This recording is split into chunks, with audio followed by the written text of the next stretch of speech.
Hello dear, जितने भी ANM के कैंडिडेट ही कहूँगा कि ऐसा पढ़िए कि एक जॉब आपका फिक्स हो जाए। मात्र एक एग्ज़ाम देना है और क्लियर करना है, फिर आपको जॉब मिल जाएगा। जाकर जरूर देखिए, सभी वीडियो में 30, 50, 40 ऐसे क्वेश्चन अच्छा प्रश्न मिलेंगे, जहाँ से बहुत सारे चीज़ों सीखने को भी आपको मिलेंगे। लगभग 700 से 800 प्रश्न आप लोग को करा चुके हैं टोटल मिलाकर। जरूर जाइए, समझिए, देखिए, और एग्ज़ाम लेवल का प्रश्न तैयारी करना है तो ये मेडिकल नर्सिंग चैनल आपके लिए काफ़ी जबरदस्त है। ओके, कोई भी प्रश्न को आप समझते हैं बिल्कुल आसान से, बिल्कुल दिमाग लगा के समझिए, और ऐसे समझिए कि एक क्वेश्चन यहाँ पे दिए गए हैं तो इससे रिलेटेड और सारे प्रश्न जो है बन सके, उसको समझ सके, ऐसा पढ़ाई पढ़िए। एमसीक्यू कोई इतना आसान नहीं होता है, उसके पीछे बहुत सारे क्वेश्चन छुपे होते हैं जिसको आपको निकालना पड़ेगा, तभी जाके आप फाइट कर पाइएगा।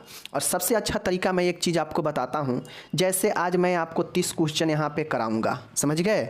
मैं आपको 30 क्वेश्चन करा दिया, ठीक है। अब आप क्या करेंगे कि मान गए हम फर्स्ट क्वेश्चन यहाँ पे लिखे हैं कि एम्ब्रोलॉजिकली रेटिना किससे डेवलप होता है। अब आपको सर्च करना है कि आखिर ये एम्ब्रोलॉजिकली रेटिना होता क्या है। अब जब ये सर्च करेंगे गूगल पर तो आपको इससे रिलेटेड बहुत सारे जानकारी मिल जाएगा, और ये एम्ब्रोलॉजिकल रेटिना से रिलेटेड कन्फ्यूजन दूर हो जाएगा। तो जो चीज़ें लगे कि हमको समझना चाहिए, तुरंत उसको गूगल पर सर्च मारिए कि एम्ब्रोलॉजिकल क्या होता है हिंदी में, ऐसे सर्च मारिए, टोटल आपको हिंदी में समझा देगा, वहाँ पे पढ़ लीजिएगा, और इससे काफ़ी ज़्यादा ज्ञान इम्प्रूव होता है, समझ गए? तो ऐसे जरूर कीजिए। बाकी चलिए, फर्स्ट क्वेश्चन है एम्ब्रोलॉजिकल रेटिना किससे डेवलप होता है। तो आपको बताना है इक्टोडर्म से, मेसोडर्म से, इंडोडर्म से, नॉन ऑफ द एबव। सभी प्रकार के मिक्स क्वेश्चन मिलेगा, टेंशन नहीं लेना है। तो एम्ब्रोलॉजिकल रेटिना जो होता है एक्टोडर्म से जो है डेवलप होता है, प्रथम प्रश्न। द्वितीय प्रश्न की तरफ चलते हैं। अच्छा प्रश्न है, सूतिका अवस्था से क्या समझते हैं। प्यूरिपेनियम को हम लोग सूतिका अवस्था कहते हैं, और इससे हम लोग क्या समझते हैं। तो माय डियर, जो डिलीवरी के बाद जो 6 सप्ताह का जो समय होता है, डिलीवरी के बाद जो है जो 6 सप्ताह का समय होता है, वही जो है आपको जो है प्यूरिपेनियम यानी सूतिका अवस्था कहलाता है। डिलीवरी के बाद 42 दिन, वही जो है 7 जो है 1 सप्ताह जो है 7 दिन का होता है ना, तो 6 सप्ताह, समझ गए? तो 42 दिन डिलीवरी के बाद के समय को सूतिका अवस्था कहते हैं। और ये सूतिका अवस्था में थोड़ा न थोड़ा जो है वेजिनल डिस्चार्ज होते रहता है। 3 नंबर का है, निम्न में से प्रेग्नेंट वोमेन में पाई जाने वाली लक्षण नहीं है। कहता है कि एक प्रेग्नेंट वोमेन में कौन सा लक्षण इनमें से नहीं पाया जाता है। ब्रेस्ट का आकार बढ़ जाना क्या नहीं पाया जाता है? बिल्कुल गलत, यह पाया जाता है लक्षण में, तो पहला गलत। दूसरा है, कहता है मेंस्ट्रुएशन साइकिल का अनुपस्थित रहना, ये भी बातें सही है, तो गलत होगा नहीं ये। त्वचीय परिवर्तन, ये भी बातें गलत होगा, क्योंकि इसमें स्किन का रंग परिवर्तन होने लगता है प्रेगनेंसी में। रही बात वेट लॉस, तो प्रेगनेंसी में क्या होता है, वेट लॉस नहीं होता है, वेट को गेन किया जाता है, प्राप्त किया जाता है, समझ गए? वेट बढ़ता है, लॉस नहीं होता है, तो यहाँ पे डी सही होगा। चौथा है, आपके सामने है प्रश्न, बहुत अच्छा है, कि एक प्रेग्नेंट वोमेन में सर्वाधिक परिवर्तन शरीर के किस भाग में होता है। बताना है कि एक गर्भवती महिला में सर्वाधिक चेंजेज बॉडी के किस भाग में होते हैं। वैजिना में होते हैं, यूट्रस गर्भाशय में होते हैं, हेड सिर में होते हैं, शरीर के सभी भागों में समान मात्रा में परिवर्तन होते हैं। तो देखिए, शरीर के सभी भागों में परिवर्तन होता है, चाहे त्वचा हो, फेस हो, पैर हो, बॉडी हो, सब ब्रेस्ट हो, सब में परिवर्तन होता है हल्का फल्का, लेकिन सबसे ज़्यादा परिवर्तन यूट्रस गर्भाशय में होता है। क्यों? क्योंकि बच्चा यहीं पे रहता है, यहीं पे विकास लेता है, तो सबसे ज़्यादा गर्भाशय यूट्रस में होता है परिवर्तन। ओके, 5वां प्रश्न है, फीटल स्कल में पाए जाने वाला लेम्बॉयड सेच्योर पाया जाता है। अब आप लोग को पता होना चाहिए सेच्योर जो है क्या होता है। तो सेच्योर जो होता है, जो बच्चा होता है ना, बच्चा जो शिशु होता है, उसके हेड जो होता है, इस हेड में जो है ज्वाइंट होता है, और मानिए ये एक हड्डी है और एक ये हड्डी है, तो इसके बीच में ये जो ज्वाइंट होगा ना, ये वाला, ये दोनों हड्डी को जो जोड़ने वाला ज्वाइंट होता है पतला सा, इसी को हम लोग सेच्योर बोलते हैं, ठीक है, ध्यान रखिएगा। तो बहुत सारे सेच्योर होते हैं, फ्रंटल होते हैं, लेम्बॉयड होते हैं, बहुत सारे हैं। तो लेम्बॉयड जो सेच्योर होता है, फीटल स्कल में पाए जाने वाला लेम्बॉयड सेच्योर होता है, वह कहाँ पे पाया जाता है। तो फीटल स्कल के ऑसिपिटल और 2 पेराइटल बोन्स के बीच में, मैंने क्या बताया कि हड्डियों के बीच में ही यह सेच्योर होता है, ज्वाइंट एक प्रकार से कहिए। तो यह कहाँ होता है? तो यह फीटल भ्रूण के खोपड़ी के ओसिपिटल और दो पेराइटल बोन के बीच में होता है। समझ गए? ध्यान रखिएगा। तो एक चीज़ क्लियर हुआ, लिम्बोइड सिचुअर कहाँ होता है।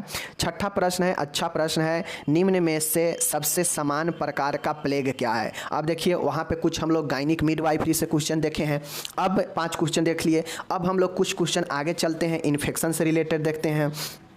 तो देखिए प्लेग एक रोग है, आप लोग को पता है, और सबसे नॉर्मल समान प्रकार का जो प्लेग होता है वह ब्यूबोनिक प्लेग होता है। कौन सा? ब्यूबेनिक प्लेग होता है, इसको याद रखने को। ओके, 7वां नंबर का है, कहता है इनराल्ज मतलब होता है बढ़ जाना, तथा इन्फ्लामेटेड, समझ रहे हैं ना, इन्फ्लामेटेड लिम्फ ग्रंथियों का पाया जाना किस डिजीज से संबंधित है?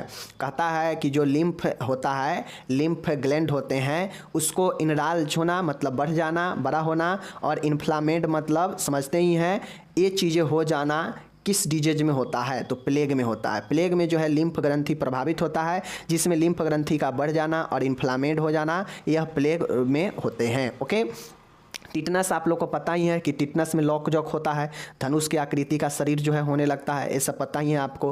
पर्टुसिस होता है, काली खांसी आप लोग को पता ही है, यह बर्डोटेला पर्टुसिस के कारण होता है। मलेरिया आप लोग को पता ही है कि यह बुखार होता है, मलेरिया के लिए क्लोरोक्विन जो है दवाई भी आता है, तो ये सब याद रखिएगा। 8वां है, कहता है प्रिवेंटिव। प्रिवेंटिव मतलब होता है रोकथाम। तो प्रिवेंटिव वैक्सीन निम्न में से किस डिजीज से प्रोटेक्शन प्रोवाइड करती है? अब यहाँ पे कुछ दवाई का नाम दिया गया है, वैक्सीन का नाम, तो इसमें से कहता है कि कौन जो है इसमें से रोकथाम करता है रोग को वैक्सीन के द्वारा? तो कौन है? पर्टुसिस हुपिंग कफ, इसे को काली खांसी कहते हैं, जिसको आप लोग को पता होगा डीपीटी। डीपीटी एक वैक्सीन है, डिप्थीरिया पर्टुसिस टिटनेस, तो पर्टुसिस है ना, तो ही हमारा राइट आंसर हो जाएगा। यही इसी रोग के लिए, रोकथाम के लिए है। बाकी देख लीजिए इसमें किसी के लिए वैक्सीन होता है, कोलेरा, प्लेग, लेप्रोसी नहीं, तो ये गलत हो जाएगा। समझ गए? आगे चलिए। 9वां है, नौमा है, निम्न में से वूपिंग कफ, काली खांसी, ठीक है, का कारण क्या होता है? काली खांसी का कारण क्या होता है बताना है। तो आप लोग को पता है साल्मोनेला टाइफी के कारण क्या होता है? टाइफाइड होता है। समझ गए? टाइफाइड होगा, ये चीज़ें याद रखिएगा। मायोबैक्टीरियम लेप्राई है, तो इसके कारण क्या होता है? लेप्रोसी होता है, कुष्ठ रोग। समझ गए? और बर्डोटेला पर्टुसिस के कारण क्या होता है? आपके यही काली खांसी को होता है, एक बैक्टीरियल इन्फेक्शन होता है जो बर्डोटेला पर्टुसिस के कारण होता है, याद रखिएगा। समझ गए? 10वां है, बहुत अच्छा प्रश्न है, निम्न में से मोस्ट इन्फेक्टियस प्लेग क्या है? मतलब एक ऊपर में हम लोग बताए हैं कि समान जो है प्लेग कौन सा है? तो ब्यूबेनिक प्लेग। अब हम इसमें से पूछ रहा है सबसे जो है ज़्यादा संक्रमित प्लेग कौन सा है? Bubonic plague, septicaemia plague, pneumonic plague और ट्राइसमस प्लेग। तो सबसे ज़्यादा जो संक्रमित जो प्लेग होता है न्यूमोनिक प्लेग होता है। ओके, याद रखिए। 11 है, अच्छा प्रश्न है, प्लेग का इंक्यूबेशन पीरियड कितना होता है? अब देखिए आपके एग्जाम में ज़रूर, आप कोई भी कंपटीशन की तैयारी कर रहे हैं, चाहे एएनएम या जीएनएम, आप कोई भी स्टाफ नर्स की तैयारी कर रहे हैं ना, नर्स ग्रेड का, तो उसमें आपको बीमारी से रिलेटेड जो है इंक्यूबेशन पीरियड जरूर पूछ देगा। इंक्यूबेशन पीरियड क्या होता है आप लोग को पता है? प्लेग का इंक्यूबेशन पीरियड कितना होता है? तो प्लेग का इंक्यूबेशन पीरियड जो होता है वह 2 से 7, 2 से 3 वीक, 5 से 7 वीक, 3 से 6 महीने। तो ये वीक और मंथ वाला गलत होगा, 2 से 7 दिन, कहीं कहीं 1 से 6 दिन दिया रहेगा, तो यह भी सही है, और 2 से 7 है तो यह भी सही है, आसपास इसी के आसपास होता है। ओके, 12 नंबर का प्रश्न है, अच्छा प्रश्न है, निम्न में से किस डिजीज को हानसेन डिजीज के नाम से जानते हैं? बहुत अच्छा प्रश्न है। देखिए हानसेन डिजीज के नाम से किसे जानते हैं? पर्टुसिस को, वूपिंग कफ को, कोलेरा को, प्लेग को, लेप्रोसी को। तो लेप्रोसी को हम लोग हानसेन डिजीज के नाम से जानते हैं। मोस्ट इंपॉर्टेंट प्रश्न है, याद रखिएगा। 13 नंबर का प्रश्न है, एक पेशेंट का टेम्परेचर लेने के बाद थर्मामीटर को किस डायरेक्शन में क्लीन करना चाहिए? मान गए हम किसी पेशेंट को टेम्परेचर चेक कर लिए थर्मामीटर से, अब हम उसे साफ करके ही रखेंगे, तो साफ हम किस दिशा में करेंगे? Right side to left side, left side to right side, bulb to stem या फिर स्टेम टू बल्ब? तो इसका right answer stem to bulb होगा। समझ गए? स्टेम से ले बल्ब की ओर साफ करेंगे। 14 है, अच्छा प्रश्न है, स्पाइनल कैविटी में एडमिनिस्ट्रेटर किया जाने वाला इंजेक्शन कहलाता है? अब हम लोग कुछ जो है देखिए दवाई से रिलेटेड क्वेश्चन पढ़ेंगे। समझ गए? स्पाइनल कैविटी में एडमिनिस्ट्रेट किया जाने वाला इंजेक्शन क्या कहलाता है? तो आप लोग को पता है, हम पहले ही बता चुके हैं, इंट्राथेटिकल, ठीक है ना, इंट्राथेकल समझ गए, इंट्राओसियस, हाइपोडर्मिक और इनक्शन। तो इंट्राथेटिकल होता है या कहीं कहीं एक कैविटी है, और सीधा अगर स्पाइनल रहता तो इंट्रा स्पाइनल हो जाता। समझ गए, ध्यान रखने को है। इंट्राओसियस होता है जो हड्डियों में जो है इंजेक्शन को लगाया जाता है, तो ये सब याद रखिएगा, ओके ना।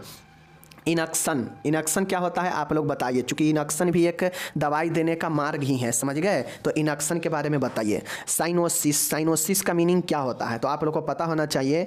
स्किन का सडन रेड हो जाना, गलत। स्किन का सडन येलो हो जाना, गलत। O2 की कमी से स्किन का ब्लूस हो जाना, मतलब नीला हो जाना, स्किन का ब्लैक हो जाना, गलत। तो राइट आंसर हमारा ऑप्शन नंबर सी होगा। स्किन जो होता है, साइनोसिस का मतलब है कि स्किन में ऑक्सीजन, बॉडी के ऊतकों में ऑक्सीजन का कम होना, और उससे जो है हमारा स्किन नीला पड़ने लगता है, ओके ना। 16 नंबर का प्रश्न है, नजल कैनुला द्वारा, नजल मतलब नाक, नाक होता है। इस नाक के कैनुला के द्वारा O2 एडमिनिस्ट्रेट मतलब ऑक्सीजन को एडमिनिस्ट्रेट कराते समय रिकमेंड फ्लो रेट कितनी होनी चाहिए, मतलब एक नॉर्मल फ्लो रेट कितना होना चाहिए, रिकमेंड फ्लो रेट कितना होना चाहिए नाक के द्वारा अगर हम ऑक्सीजन देंगे किसी को। तो देख लीजिए कितना होना चाहिए, 1 से 4 लीटर प्रति मिनट, 1 से 4 लीटर प्रति मिनट। इस चीज़ को यहाँ पे आप लोग ध्यान में रख दीजिए। अब जैसा पेशेंट होगा, जितना हिसाब होगा उतना पर मिनट देंगे, समझ गए। आगे चलिए, 17 है यहाँ पे, अच्छा प्रश्न है। ब्रोंकोस्पाज्म से ग्रसित पेशेंट को कौन सी पोजीशन देना लाभदायक है। अब समझिए, ब्रोंकोस्पाज्म, स्पाज्म के मतलब क्या होता है, शिथिलन हो जाना, संकुचित हो जाना, समझ गए, कठोरतम हो जाना, कठोर हो जाना, समझ गए ना। तो स्पाज्म मतलब जो हमारा ब्रोंको है, ब्रोंकिया है, उसमें अगर स्पाज्म हो जाता है, सिकुड़न हो जाता है, तो उससे श्वसन लेने में कठिनाई होगा। और जब भी श्वसन और हृदय रोग का अगर बात आएगा तो उसके लिए जो पोजीशन होगा वह फाउलर पोजीशन अच्छा रहता है, तो फाउलर पोजीशन बढ़िया रहेगा। लिथोटोमी पोजीशन होता है महिलाओं को गुप्तांग के डिलीवरी के लिए, ये सब के लिए, समझ गए। 18 नंबर का प्रश्न है, एक पेशेंट के एनजी ट्यूब मतलब जानते हैं, नोजोगैस्ट्रिक ट्यूब, यानी नाक में जो ट्यूब डालकर अंदर प्रवेश कराया जाता है। एनजी ट्यूब डालते समय उससे कौन सी पोजीशन प्रदान करनी चाहिए, सुपाइन, लिथोटोमी, नी चेस्ट पोजीशन और हाई फाउलर। तो एक पेशेंट है जिसको हमें एनजी ट्यूब डालना है, यानी नाक में जो है क्या करना है, ट्यूब डालकर अंदर तक ले जाना है, तो उसके लिए भी हाई फाउलर ही करेंगे। क्योंकि पेशेंट को बैठा देंगे, कहेंगे कि अपना गर्दन को एक्सटेंड करके रखे, मुंह ऊपर की तरफ करके रखे, तो बैठे हुए पोजीशन में आराम से देंगे। और फाउलर पोजीशन भी तो एक बैठा हुआ पोजीशन है, समझ रहे हैं। 19 है, निम्न में से किस पेशेंट का बॉडी टेम्परेचर ओरल रूट द्वारा नहीं लेना चाहिए। ओरल मतलब मुख्य द्वारा नहीं लेना चाहिए किस पेशेंट को, ऐसा पेशेंट जिसे जस्ट कोल्ड लिक्विड लिया हो, समझ गए, कैमेटोज पेशेंट को, इन्फेंट को। तो माय डियर, निम्न में से किस पेशेंट को बॉडी टेम्परेचर ओरल मतलब मुंह के द्वारा नहीं लेना चाहिए। तो इनमें से सभी पेशेंट, चाहे इन्फेंट हो, चाहे कोमेटोज पेशेंट हो, या फिर ऐसा पेशेंट जो अभी जस्ट कोल्ड लिक्विड लिया हो, समझ गए। तो ऐसे पेशेंट मतलब कोल्ड लिक्विड का मतलब क्या होता है कि ठंडे पेय पदार्थ लिया हो, जैसे कोल्ड ड्रिंक वगैरह होता है। तो अगर वो जस्ट पेशेंट लिया है तो पेशेंट तो कोल्ड ड्रिंक नहीं लेगा ना, मतलब फिर भी कुछ ठंडा पदार्थ लिया हो तो वैसे पेशेंट को नहीं लेंगे मुँह के द्वारा, समझ गए। 20 नंबर है, अच्छा प्रश्न है, समझिएगा। मर्फी साइन का संबंध है, ये साइन सभी अच्छा होता है, पूछता है, बहुत लोग साइन के बारे में नहीं जानते हैं। मर्फी साइन का संबंध होता है कोलिसाइटेसिस से, समझ गए, कोलिसाइटिस से जो है संबंध होता है मर्फी साइन का। तो अगर आपके सामने पूछेगा कि कोलिसाइटेसिस जो है किस साइन से रिलेटेड है, तो मर्फी साइन, या फिर कहेगा मर्फी साइन किस बीमारी से संबंधित है, तो कोलिसाइटिस से, समझ गए। आगे चलिए, 21 है, कुलेन साइन। अब देखिए, कुलेन साइन हो या टर्नर साइन हो, दो प्रकार के होता है, टर्नर साइन हो या कुलेन साइन हो, दोनों जो संबंध होगा आपका वह पैंक्राइटिस से होगा, ठीक है। किससे होगा, पैंक्रियाटाइटिस से होगा, पैंक्रीटाइटिस से होगा। तो ऑप्शन नंबर 20 सही है। टर्नर साइन भी यहाँ पे है, तो यह भी पैंक्रियाटाइटिस से ही होगा। क्या चीज़ होगा, पैंक्रियाटाइटिस से ही होगा। तो टर्नर और कुलेन दोनों का संबंध जो है पैंक्रियाटाइटिस से ही है, समझ गए। अब इसमें होता यह है, कुलेन और टर्नर में होता यह है कि अगर कूलेन होता है तो वह अम्बिलिकल के रीजन में होता है, समझ गए। अम्बिलिकल के आसपास जो है भूरा कलर के जो है दाग सा बन जाता है, समझ गए। टर्नर होता है जो आपके टर्नर जो होता है वह पैंक्रियाज जिस साइड होता है ना उसके जस्ट नीचे में एक लंबा सा जो है साइन बन जाता है और ये स्किन जो है भूरा से टाइप सा हो जाता है, समझ गए ना। तो यही जो है होता है साइन। 23 नंबर है, अच्छा प्रश्न है, निम्न में से एंटीहिस्टामिन ड्रग का उदाहरण कौन सा है।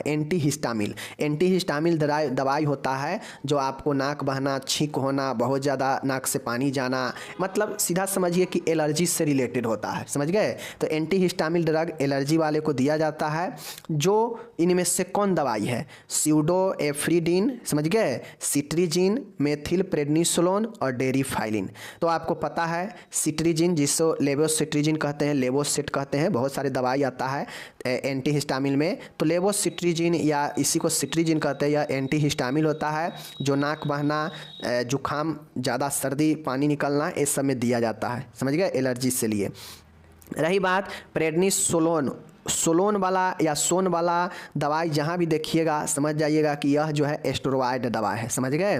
डेरिफाइलिन, आइलिन वाला दवाई देखिएगा, आइलिन वाला जहाँ भी दवाई देखिएगा समझ जाइएगा कि यह जो है अस्थमा, सांस, दम फूलने में कारगर काम आता है, समझ गए। ये ब्रोंकोडिलेटर दवाई होता है, ब्रोंकिया को फैलाने का काम करता है, समझ गए। 24 नंबर प्रश्न है, बढ़िया प्रश्न है, कहता है निम्नलिखित में से पेनिसिलिन समूह की दवाइयाँ कौन सी है। अब हम लोग जानते हैं पेनिसिलिन एक क्या है, एंटीबायोटिक दवाई है, एंटीबायोटिक दवाई है। अब इसमें से देखिए कौन है एंटीबायोटिक, वह भी पेनिसिलिन समूह का। सिफेट में देख लीजिए, सिफोटेक्सिम एवं सिफेगजिम, यह पेनिसिलिन ग्रुप का है, नहीं, गलत हो जाएगा। एम्पिसिलिन और एमोक्सिसिलिन, देख लीजिए, लीन इसमें भी है, इसमें भी लीन है, इसमें भी लीन है, तो यह पेनिसिलिन ग्रुप का दवाई है, एम्पिसिलिन, एमोक्सिसिलिन, तो इसलिए यह राइट हो जाएगा, सही। एमिकासिन, जेंटामाइसिन, ये सब होगा नहीं, जब वो हो गया तो यही हो गया। बाकी एरिथ्रोमाइसिन और एजिथ्रोमाइसिन यह दोनों मैक्रोलाइड ग्रुप का दवाई है, एंटी फंगल दवाई है, समझ गए। आगे चलिए, 25 नंबर है, ट्यूबरक्लोसिस पेशेंट को स्ट्रेप्टोमाइसिन नामक दवा किस मार्ग से दी जाती है। आपको पता होना चाहिए कि स्ट्रेप्टोमाइसिन हो गया, 5-6 ऐसे ग्रुप के दवा होते हैं जो एक साथ मिला के पेशेंट को दिया जाता है। उनमें से एक दवा स्ट्रेप्टोमाइसिन होता है जो IM मार्ग, इंट्रामस्कुलर मार्ग से ट्यूबरक्लोसिस पेशेंट को दिया जाता है। 26 नंबर है, निम्न में से एंटीवायरल ड्रग कौन है। एंटीवायरल के मतलब होता है कि जो वायरल इन्फेक्शन के विरुद्ध में काम करता हो, तो इनमें से कौन है, साइक्लोविल, हेरोपेलिडोल, निफेडिफिन, समझ गए, और ऑल ऑफ द एबव। तो इसका राइट आंसर होगा एंटीवायरल जो ड्रग होता है साइक्लोविर, यह राइट आंसर होगा, समझ गए। हेलिपेरिडोल यह एंटीसाइकोटिक दवा है जो मानसिक रोगियों के लिए होता है, समझ गए ना। तो एंटीवायरल हमारा यही राइट आंसर है। आगे चलिए, 27 नंबर और बहुत बढ़िया प्रश्न है, निम्नलिखित में से कौन सी दवा एंटी फंगल ड्रग का एग्जाम्पल है। एंटी फंगल मतलब जो फंगस से बचाता हो। एम्फेटेरिसिन बी, मिकोनोजेल, माइकोनाजोल, फ्लूकोनाजोल, ये सब जो दवाइयाँ हैं एंटी फंगल होता है, जो दाद खाज खुजली में काम करता है, समझ गए। तो एम्फोटेरिसिन बी जो है यह भी फंगल एंटी फंगल ड्रग है। माइकोनाजोल, फ्लूकोनाजोल, और आपको पता है ये सब जो है आपको दाद खाज खुजली में काम में आता है। माइकोनाजोल वाइटमेंट क्रीम भी होता है, फ्लूकोनाजोल टैबलेट भी आता है, ये भी टैबलेट है जिसको सप्ताह में एक बार लिया जाता है, एंटी फंगल ड्रग। 28 नंबर का प्रश्न है, आपके सामने प्रश्न है, निम्नलिखित में से क्लोरोक्विन दवा का साइड इफेक्ट कौन सा है। अब आपको सबसे पहले पता होना चाहिए क्लोरोक्विन किसके लिए दिया जाता है, तो यह मलेरिया के लिए परफेक्ट दवाई है। और आप लोग को पता होगा तो मलेरिया का ही दवाई जो है कोरोना आया था तो उस समय यही क्लोरोक्विन का बहुत ज़्यादा डिमांड बढ़ गया था, समझ गए, और यह कोविड में भी दिया जा रहा था। तो ये चीज़ें हैं क्लोरोक्विन। अब इसका कहता है दवा का साइड इफेक्ट कौन सा है, तो आंखों में सूजन, भूख का कम हो जाना, उल्टी होना, जी मचलना, उपरोक्त सभी। तो इसमें से सभी हो जाएगा, क्लोरोक्विन का सभी इसमें से साइड इफेक्ट हो जाएगा, समझ गए। 29 नंबर का प्रश्न है, निम्नलिखित में से ART में से शामिल है। ART रेट्रो थेरेपी होता है, ठीक है, एंटी रेट्रोवायरल थेरेपी होता है। और यह ART जो होता है यह आपके HIV मरीजों के लिए यह थेरेपी चलता है, ART थेरेपी। और इनमें सभी दवाइयाँ जो दिया गया है, जीडो देख लीजिए, जीडो ब्यूडिन, एस्टाब्यूडिन, निवेरिपिन। तो ये सब दवाइयाँ जो है यह HIV में, HIV वाले के लिए, ART के लिए चलता है, समझ गए। HIV ख़त्म नहीं होता है, समझ लीजिए, HIV ख़त्म नहीं होता, बस उसके जो भी सूक्ष्म जीव होते हैं उसके वृद्धि को रोकता है, और यह थेरेपी ART लाभकर होता है HIV में, समझ गए। आगे देखिए, 30 नंबर का प्रश्न है, अच्छा प्रश्न है। निम्न में से कॉर्टिकोस्टेरॉइड ड्रग दवा का उदाहरण कौन सा है? तो आपको पता होना चाहिए कॉर्टिकोस्टेरॉइड, इसी में लगा हुआ है एस्टेरॉइड, यह एस्टेरॉइड दवा है। तो देख लीजिए, स्यूडोएफिड्रिफिन गलत, सिट्रीजिन, मेथिल प्रेडनिसोन सही बात है, और डेरिफाइलिन गलत है। तो प्रेडनिसोलोन जहाँ भी आ जाएगा या सोन वाला दवाई जहाँ लिखा जाएगा समझ जाइएगा कि एस्टेरॉइड दवा है। जैसे डेक्सामेथासोन, प्रेडनिसोलोन, समझ गए, उसी प्रकार से हाइड्रोकॉर्टिकोसोन, समझ गए। तो बहुत सारे दवाई होता है, एस्टेरॉइड दवा सब होता है, और एस्टेरॉइड दवा बहुत सारे खुजली उजली, दर्द दूर, समझ गए, सूजन उजन सब में जो है मदद करता है। एस्टेरॉइड मास्टर दवाई होता है, लेकिन इसका साइड इफेक्ट भी ज़्यादा होता है, ये बात समझे। एस्टेरॉइड इंजेक्शन लोग लेता है बॉडी को फुलाने में भी, समझ गए। तो ये सब चीज़ें ध्यान में रखिएगा। तो ये 30 क्वेश्चन मैंने आपको बता दिया, आप लोग इसको पढ़िए, जो भी स्टूडेंट है ना पढ़िएगा उतना नॉलेज बढ़ेगा, समझ गए। चलिए मिलेंगे आपसे अगले वीडियो में, धन्यवाद।